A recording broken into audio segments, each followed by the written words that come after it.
Hello, everyone. Welcome to the Jeffrey B. Graham Perspectives on Ocean Science lecture here at Birch Aquarium at Scripps Institution of Oceanography, UC San Diego.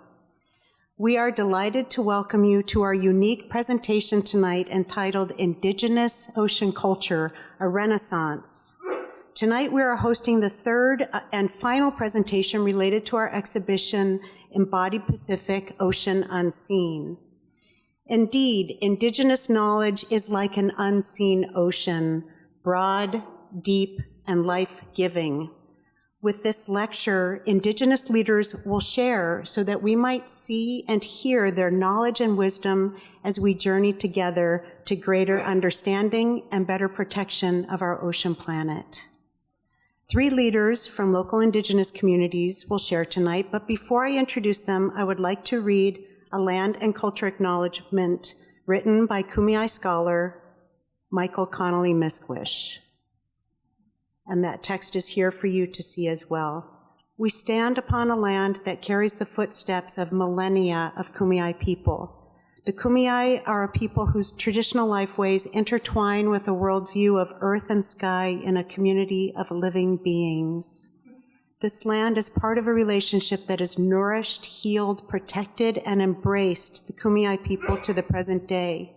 It is part of a worldview founded in the harmony of the cycles of the sky and balance in the forces of life. For the Kumeyaay, red and black represent the balance of those forces that provide for harmony within our bodies as well as the world around us. As community members, we acknowledge this legacy from the Kumeyaay. We promote this balance in life as we pursue our goals of knowledge and understanding. We find inspiration in the Kumeyaay spirit to open our minds and hearts. It is the legacy of the red and black. It is the land of the Kumeyaay. Ayayahan, my heart is good. And just to let you know, Michael Connolly Misquish is working on a book called Kumeyaay on the Coast, and we'll let you know when that comes out. I am going to give a brief bio of our 3 illustrious speakers, and then they will come up one by one to talk with you about their work.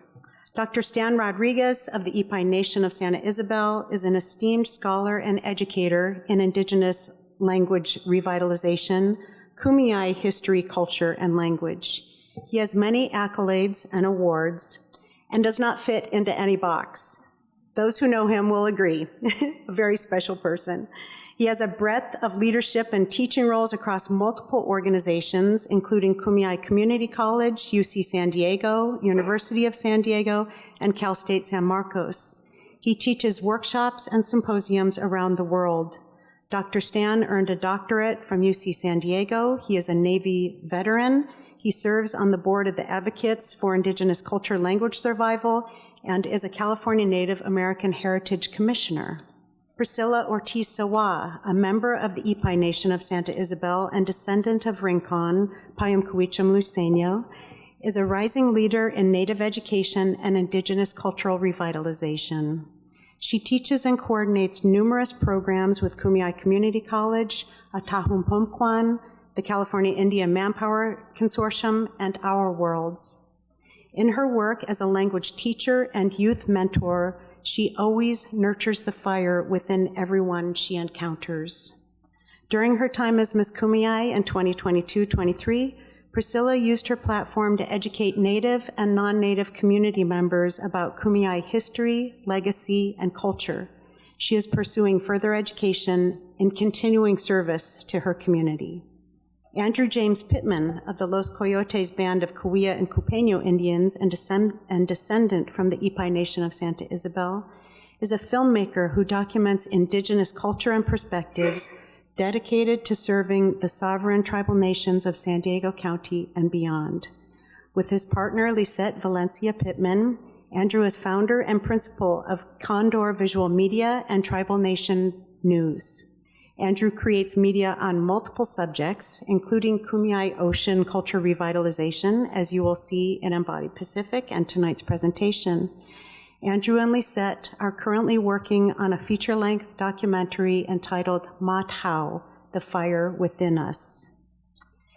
And as Harry said, I'm Dr. Nan Renner, Senior Director of Strategic Partnerships here at Birch Aquarium and co-curator of Embody Pacific. And I am honored to be in community and collaboration with these fine people. Oh, that's me. Last summer, Stan and I and some of his students and family members traveled to Peru, and he'll be talking about that, but this is in Peru. Several years ago, on the campus of Scripps Oceanography, I met Dr. Stan Rodriguez, and when he learned that I work here at Birch Aquarium, he said emphatically, the Kumeyaay are people of the ocean and coast, not just the valleys, mountains, and desert. We have to do something with Kumeyaay language and culture at Birch Aquarium. And since then, with the help of many colleagues, we have been asking the question, how might we make Birch Aquarium more representative, welcoming, and inclusive of Indigenous people? We will continue to ask and answer that question in the years to come. We acknowledge that the work of Kumeyaay ocean culture revitalization has been ongoing for decades. And tonight, we have the opportunity to bear witness, to participate, learn, support, and enjoy. So enjoy the evening. Dr. Stan?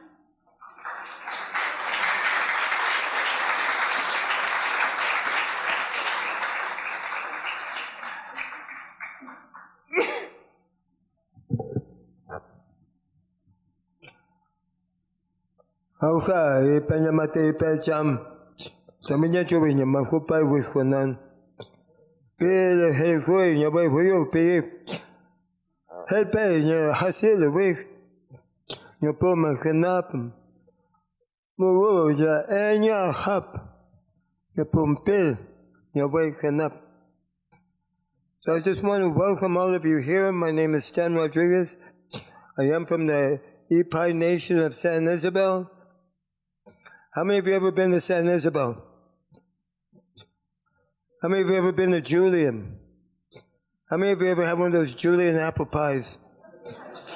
Are they pretty tasty? They brought the apples from Washington. But anyway, I just want to welcome you here. Mike, is that you over there? All right. Okay, Mike. We have the great Michael Mishwish here in the back. No pressure, Mike. So anyway, just wanted to talk a little bit about our ocean knowledge. You can advance the slides.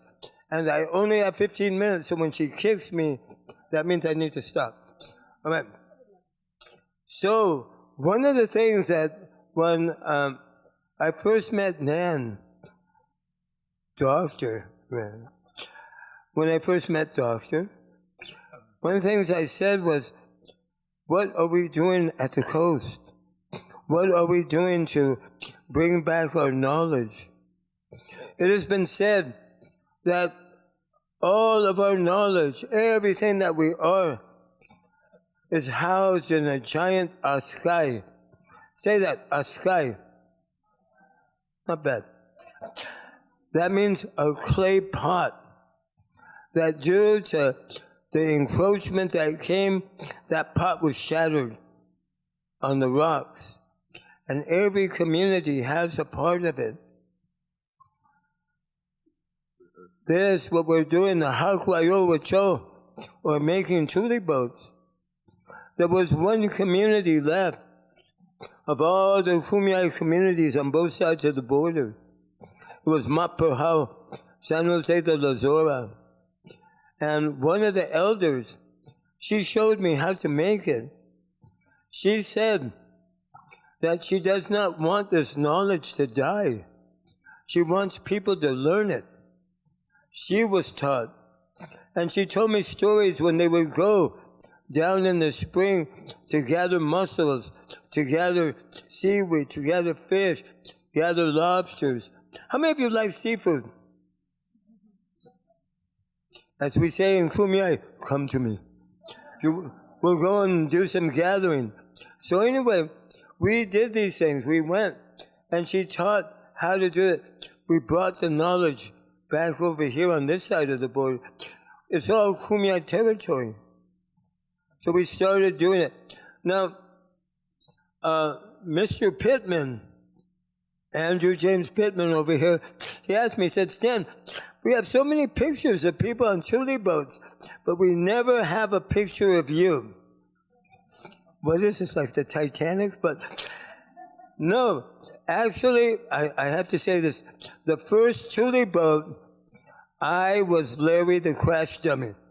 They put me on, I was the first one to go. I did it, made some donuts in the bay, came back, and I give everybody else the opportunity. Was that beautiful? All right.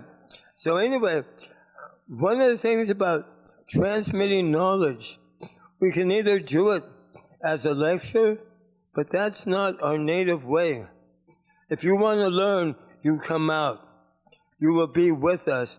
You will go out and harvest. And Andrew and Priscilla, and fantastic Sam, everybody, I mean, you know, your wife, your son, we've all gone out there, harvested tule, that, you know, we've gone out there, and sometimes we're hot, we're tired, but we keep going.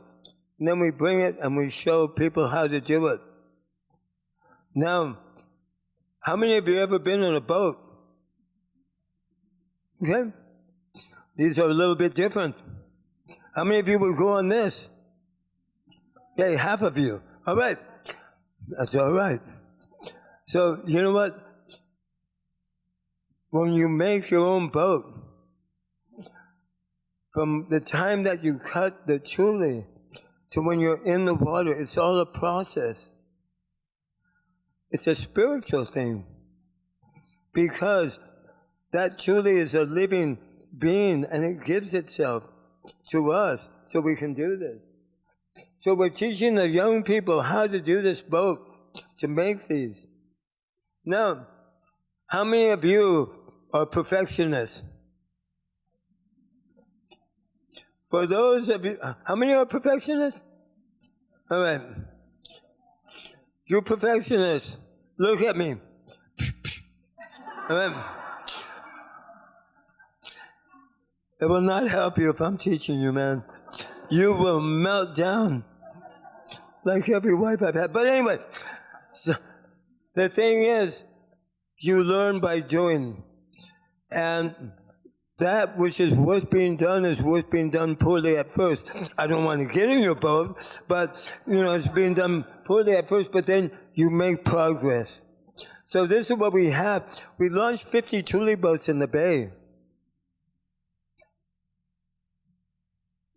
And we had no problem finding people to jump in and try it out.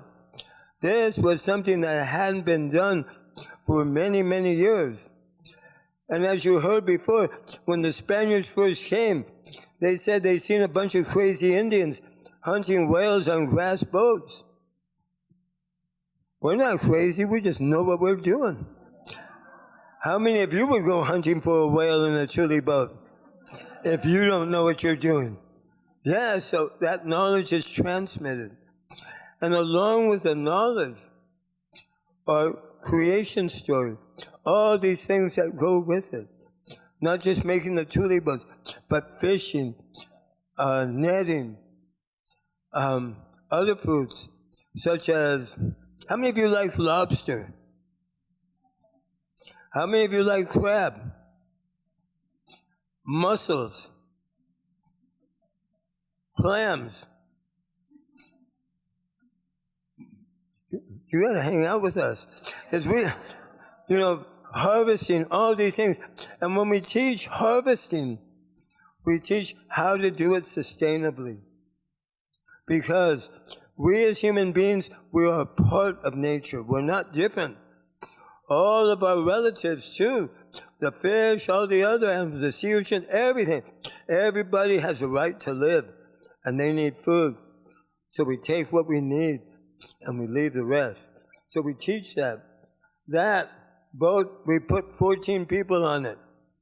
Nobody drowned. So it was beautiful. The one young girl that was in the front, She was scared at first, and then she took the lead. So by doing this, it's part of our healing too. It teaches people many different things, such as self-efficacy and the ability to bring back something that has almost gone dormant. So we're here, and I'll just say, Mike and a number of us, did you go down there when we went? Yes, we went down to San Quintin. How many of you ever been down there? It's nice out there, huh?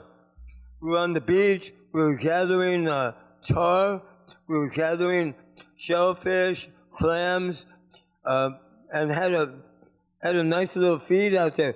We were also taught how to get salt out of the water. How many of you ever tried that? All this is knowledge that we pass on to our next group. So all this is very important for who we are as a people. And right there is Mike talking about the Kumeyaay cosmology and how it fits in with us as a people. So the thing is, not one of us knows everything. All of us has a piece. And when we bring that together, it makes us all stronger. As I said earlier, everything that we are is like what was in a giant pot. But one time my teacher, I wanted to learn how to make pottery. So I was making a pot, got the clay from the mountains, ground it up, mixed it with water, made a pot, and then was ready to fire it. I was ready to heat that thing up. And the fire, it exploded my pot. How many of you ever done pottery? How many of you ever been bummed out like that? I have failed. But my teacher, she just looked at me and she said, grab those shards, bring them over. Go get new clay, grind it. So I did. She ground up the shards. She said, this is your past. What you have just ground up is the present. Mix it together. The past is temper. It will make sure this pot will not break. You will have a strong pot. And it was right. And that's just like how we are doing. And we learn from other people. This was Nan. That's not Nan there, but she was with us when we were in Peru viewing the tule boat construction over there. So throughout the Pacific coast, there are groups that have used tule boats, and they were showing us some of their techniques. Now they cheat; they stick styrofoam and stuff in there. I gotta say this, as Kumeyaay's, we are purists. Okay, so but it works. I mean, hey. Fidelity versus adaptivity. You gotta go with that sometimes. So anyway, how many of you ever been to Peru? How many of you ever been to Lake Titicaca? Ooh, we went up there. Boats are big. Nan and I and family members, we were chewing away on coca leaves. We looked like chipmunks. How many thousands of feet up were we? Anyway, we needed oxygen. But we got to work with the native people over there. They showed us a lot of their techniques. And beautiful people. Right there, we're at an Airbnb on one of the islands. So that thing was floating, bouncing all over the place. It was cool. So anyway, they showed us a lot of things. And, that knowledge that we have, we share with others. So, and finally, this is the one that we were building here. This one can maybe hold 50 people. Before we could finish, the sun went down. And have you ever heard the term 86 is your lucky number? Well, that's what they told us. Get out of here. You got to go. So we had to leave. We couldn't launch it yet, but we're looking forward to launching in June or July. How many of you would like to come out when we do it? All right. How many of you want to try it? Get in there. How many of you are bold, man? All right. I believe in you. You just need to show up. So, as we used to say at the San Ysabel Casino, home of the 495 prime rib, I'm done. All right, thank you.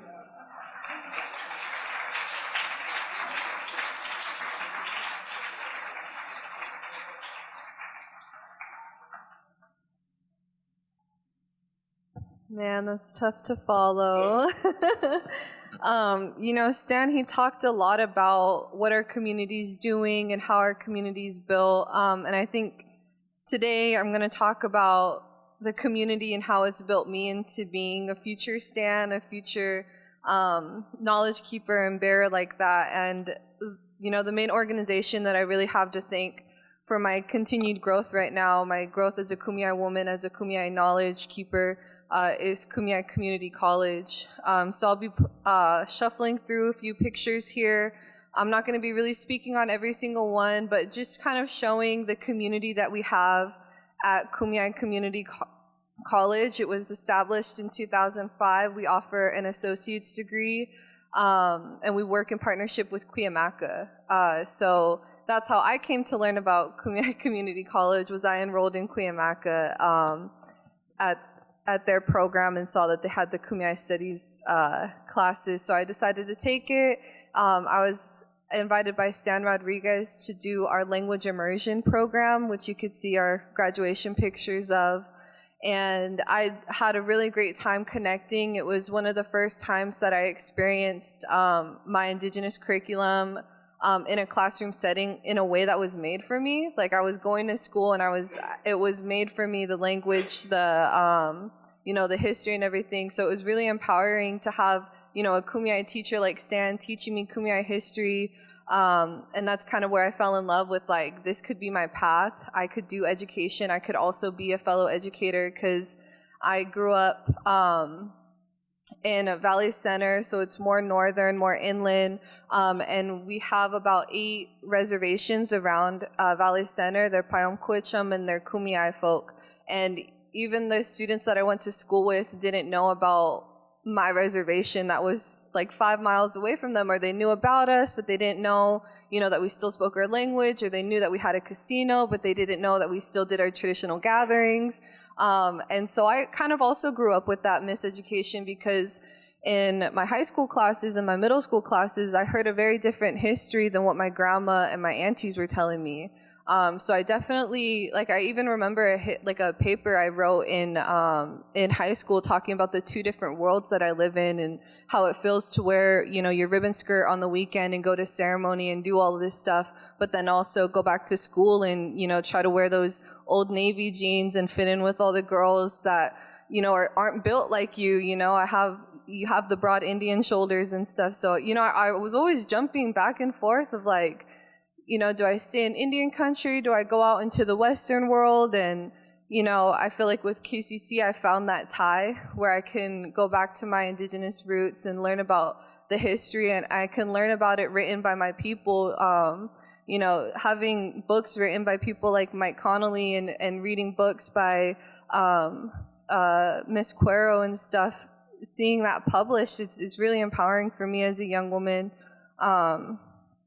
And we really wouldn't be where we are if it wasn't for the continued support of the greater community of San Diego coming out and joining us in these, joining our partnerships. We have Stan here building, I think at Cuyamaca, right? So this house was built at Cuyamaca? Yeah. So we just have a lot of partnerships out around there, and it's been really motivating to be a part of this community, a part of these workshop programs. I just got hired on as the summer workshop coordinator for KCC. So as Stan mentioned, we'll be having our tule boat launch event, but we'll also be offering other workshops like pottery, awa making. We'll even do a native cooking foods class and everything. And all of this is in an effort to reunite our Kumeyaay community. So as mentioned before, I think it was in one of the earlier videos that we shared, but the Kumeyaay Nation stretches this far north, as far up as Escondido. You could see we have present-day Mesa Grande, Santa Ysabel, But our lands, our Kumeyaay people traveled even further north than that, established more communities. And then you see that we have our community that continues down here in Mexico. And then you see us going east and west, both sides of California. And just knowing that these workshops and these programs that we're providing, it's reuniting a whole region of people, a whole generation of people that were split. And it's not hard. It's getting together, it's coming together, jumping in the back of Stan's truck at 7 in the morning sometimes to go and gather agave. It's staying up on Zoom calls past 7:30, 8:30, 9 o'clock, trying to plan and see if our permit can come in.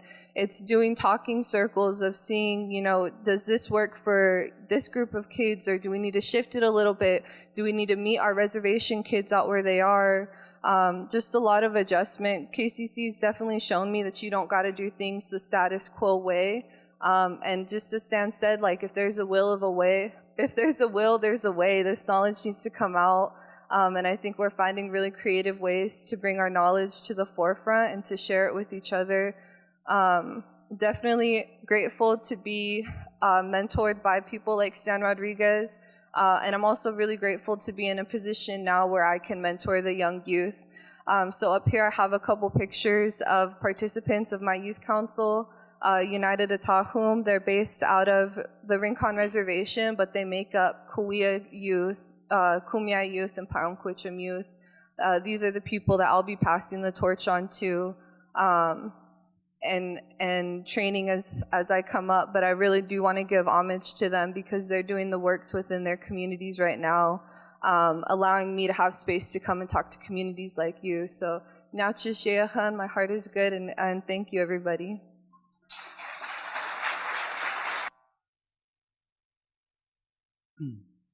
Okay, Penyamat, Andrew Pittman na chuhi epsi kopay na pum elkwanan kopay na shamul matawir. Hello, everybody. I'm Andrew Pittman. I'm from Los Coyotes in Santa Ysabel. My Ipe clan is Matawir. I greeted you in the Ipe'a, the language of the Ipai and Pipai people, also known as the Kumeyaay people. And the land we are on today is Matkulahui, the land of caves, the land of the Kumeyaay. Usually, I need to write things down. It helps with my concentration. But I thank everybody for being here and being open and receptive to this information. It's a lot of knowledge to take in, and doing documentary work is super important to me. But because of the way that it helps transmit information into my community.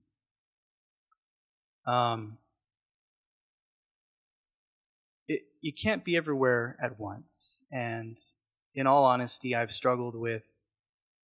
As I grew up in my community, it was always, don't record certain things, don't document this, or even people just feeling uncomfortable to be documented.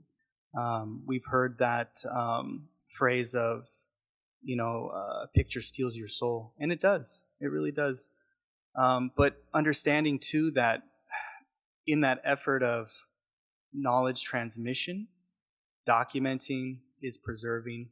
In the day and age that we're in today, we have far too many people who just don't have an interest in their community, in their culture. But there are still plenty of people that are actively working, developing, reaching out in education. So it's what Priscilla had mentioned of that balance of two worlds, living in two different worlds, the one of our ancestors and the one of today. And what today looks like is very complicated. It's messy. It's not straightforward. It's not communal a lot of times. And when creating videos through Condor Visual Media, something that I stand on is that our videos are not meant to show you how to do something. Here's a step-by-step process on how to make a tule boat. Because what we want is the video to be encouraging, to be a catalyst of interest to our community members, but also our non-community members of, wow, what is that? How can I be a part of that? Because that's where the heart of this comes from, is in community. It's in hands-on activity, right? So I stand firm on that. And I think by reaching a lot of people through video transmission, we're able to encourage them to come out, to participate, to be excited about something. You mentioned to somebody, hey, come out and participate in a tule boat making. Well, what is that? I don't understand. And you can show them a quick video or a photograph and encourage them to take that chance, take a healthy risk. I forgot, there's pictures, right? This is, but overall, doing this work has been really inspirational because I'm afraid of the water. Yeah, it's something I don't really say a lot, but my whole childhood I've grown up afraid of the depth of water, being in dark water and the unknown. And we talk about taking a healthy risk. Well, being in a tule boat, that was a healthy risk for me. Being a part of something that my ancestors did and still do today is amazing. This is tule, which is harvested to make the boats, of course. And you cannot just expect to show up at a tule boat making event and say, hey, I know how to do this now, right? No. It's the effort. And when you put the effort into going out, harvesting tule, cutting that, spending hours in the hot sun, or sometimes in the sticky mud, slipping in the mud, and then letting that dry out and be patient, right? This is not something that's an immediate reward, right? You put effort into it, you wait for it to dry out, and then you start tying it together, and that takes time as well. And then you can finally say, hey, it's finished and it's complete, and now I need people to haul it into the water, right? This is something that's a group activity, community activity. There's Dr. Stan, of course, working hard. I'm also very grateful to be in the documentary world because it's given me the opportunity to, in a different way, learn knowledge from my elders, from my community members. The work that we do is focused here on our San Diego tribal nations. We don't necessarily venture out too far outside of San Diego because for me, this is where I'm learning. This is where I'm gaining knowledge where, it's helped me in my vision of how can I serve my community. These are, of course, some drone shots over here. I gave Nan quite a few photos, so try and work through these here real quick. Tonap, tying the tule reeds with tonap, the rope. It's one of our events. Of course, it's a multi-generational event, right? You have young little ones, you have elders, you have everybody in between, and everybody's learning, right? We're reconnecting with this knowledge. This is something that I've heard stories of tribal members, of community members say, I don't need to do this or partake in this because I have a modern convenience. But these modern conveniences may not be available to us in the future. And what I always tell my family and my son is that we're learning these life ways. They're not survival skills, not yet. They're life ways, right? This was just daily part of our community doings, right? And if we're not learning and retaining this knowledge today, maybe my son, Joaquin, maybe my grandchildren, they might need this knowledge. You can never be too sure of yourself that everything's going to be okay and easy, right? But if we fall back on our native life ways, our indigenous life ways, we will endure as we always have, as we are here today. It's always about planning for the future, right? So I don't need this right now, somebody might say, but you don't know what 100 years from now looks like, right? And I'm also inspired by Priscilla, who has just, I've had the privilege of seeing our community, young adults take lead in knowledge transmission and then reciprocating that to younger generations. And to see Priscilla take part of helping community members learn these ways is really inspiring. And not all the time do we get to be in the boats, right? Students want that opportunity, so taking a step back with that. This is a great photo. We know Dr. Stan loves to take photographs, And this is him, of course, taking a photograph of the great knowledge transmission that occurred on this day. And you have everybody just being in the water and enjoying themselves and being at peace, right? And we're getting these young people out. We're getting all people out to be in nature. And I think that's where the root of this is important for me, is seeing people out in nature and being at peace.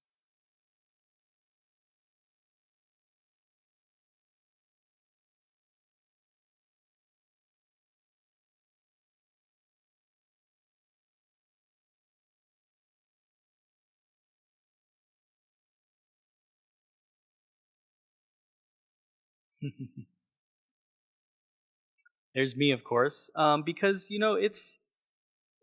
I don't know much. I'm still learning, right? And this transmission of knowledge I'm super grateful for my Cupeño, Stanley Rodriguez, for Mike Connolly Misquish, for other elders that I've encountered and listened to. It's all about listening, and hoping that I'll have the ability to be able to transmit this knowledge to others in a good way as well. Dr. Stanley mentioned, who's a perfectionist? Well, I'm one of those people. And I remember Dr. Stanley was transmitting knowledge at KCC, Kumeyaay Community College, how to make a willow basket. And he said, your great Aunt Bonnie taught me how to do this. And I'm transmitting that information to you now. Well, it wasn't going well for me, and I'm sitting here frustrated. How is this so easy for everybody else, but not for me? Well, it's because I'm stuck in that perfectionist mindset. I've also remembered something that Dr. Stan mentioned before of, it's one thing to spend a lot of time on the craft of what you're making, but sometimes we didn't have the luxury of that time. Sometimes it was we had to get this done quickly, and to get it done and go for hunting, go out there, the whales, they might move, right? So you have to do these things quick and in preparation for that. So sometimes breaking that mentality of being a perfectionist, being open to taking time, being patient, learning and coming back, right? Not knowing it on the first try and being in humility of that. I still have yet to master the willow basket, but I'm hoping to, and it's all time. This is Language Immersion Program. This was an amazing program where I hope there are more of them.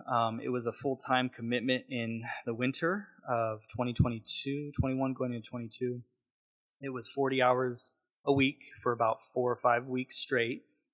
That's not something commonly available, right? So to be able to take that on and participate, we've seen plenty of our classmates go on into leadership roles within their community, and just continuing that transmission of knowledge. And of course, that was a language immersion program, which was to just get us acquainted with the language. I can listen to Stan speak, and I can hear words, and I can identify words, but I'm still learning to be a conversational speaker. But my son, however, he's 5 now, but when he was 4, his teacher had come up to me, his preschool teacher, and she said, "Your son is teaching us these words, Enya, the sun, and Heshya, the moon, right, Joaquin?" Yeah. And that's what it's about, right? It's about, I was stuck up on this idea that because there are, so few fluent speakers. There are plenty of people who can, speak words and start conversation, but there are so few fluent speakers left binationally of this language that I felt the stress and the pressure of, I have to learn this fluently. I have to be perfect in this.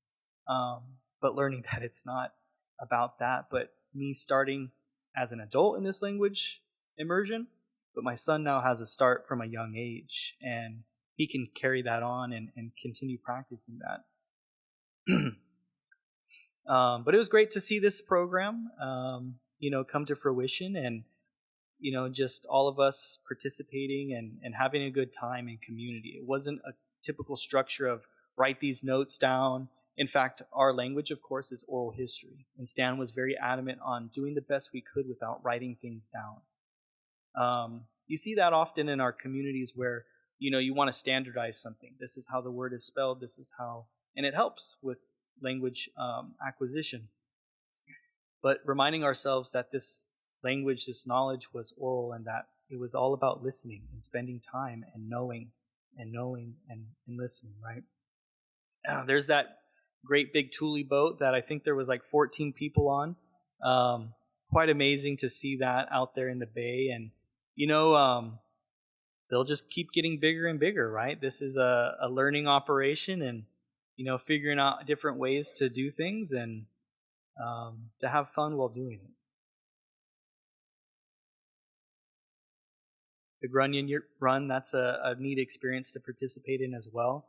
And paying respect to these creatures that provide food and nourishment for us, right?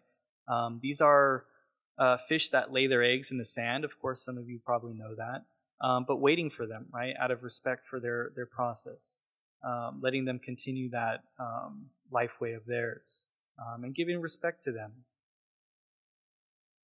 Hey, and we see that afterwards. No. This is a part of our language immersion program, which, is going out and just listening to words and being a part of our community and going to places that, aren't always accessible to us.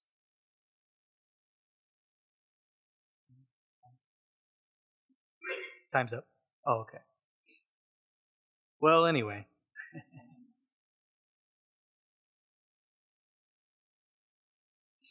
With that, I just want to remind folks that,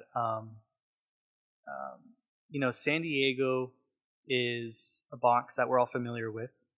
But there are 4 main groups of people in the county of San Diego. That's Kumeyaay, Luceño, Kwaiyo, and Cupeño. And out of those 4 groups of people, there are 17 sovereign nations. And you may be familiar with some, and there are some that you may not be familiar with. But that's the highest concentration of sovereign nations in any county in the United States. And I think that says a lot about our communities here. And not having this umbrella of, hey, these are all natives, and we have that idea of what a native or an Indian person is through historical film, right? But we all have different cultures. We all say hello differently. We all have different life ways. Some of them cross paths with each other, and of course we all traded and had marriages. But, to understand that you can't apply one idea across all of us.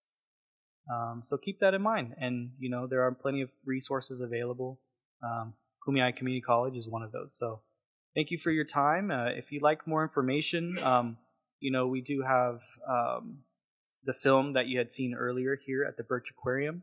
But I encourage you to really take a step. We say, much you hun. No, we don't. No, I just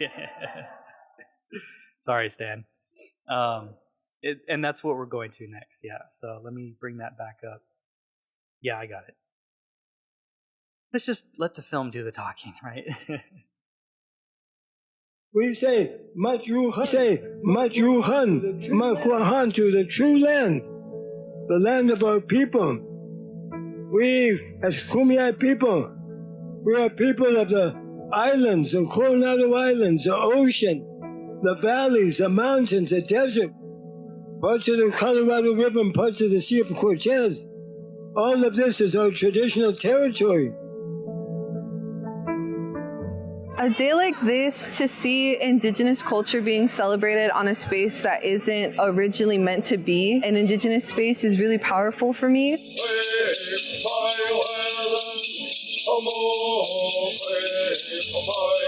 Indigenous Ocean Day centers Indigenous people and ocean culture, so we can be in community together and learn together how to better understand and protect our ocean planet. All we're doing is celebrating the space that Indigenous people take and that our San Diego community is making for us, coming together to really celebrate all the partnerships that have gone on. There's a lot of partnerships that make the youth programming, the elder programming, education programming available and possible on our reservations. So it's really just coming to say hi, to say hauka, and to remember to see each other's fire within each other. Over several years, we've been building trust, building relationships and partnerships to make Indigenous Ocean Day possible. We have 13 Indigenous-led organizations here sharing their knowledge, information, opportunities, and resources, really focused on cultivating the interests and the talents and the learning pathways for Native youth and their families.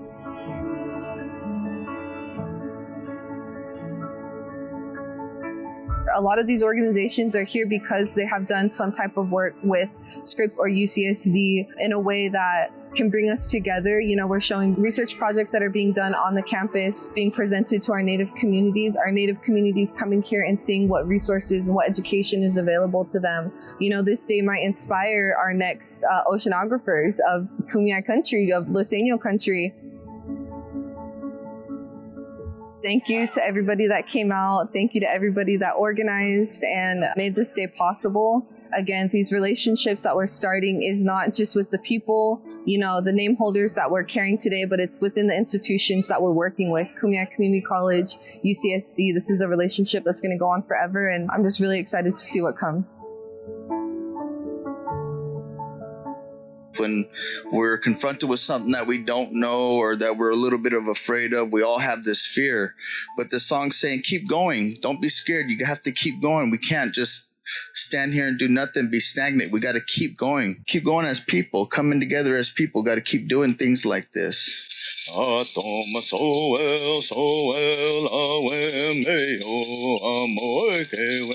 Ate amoy kewem, ate amoy kewem, e maya meya wanga, ola wai, o shewa shendo, ate amoy kewem, e o amoy kewem, yamachis.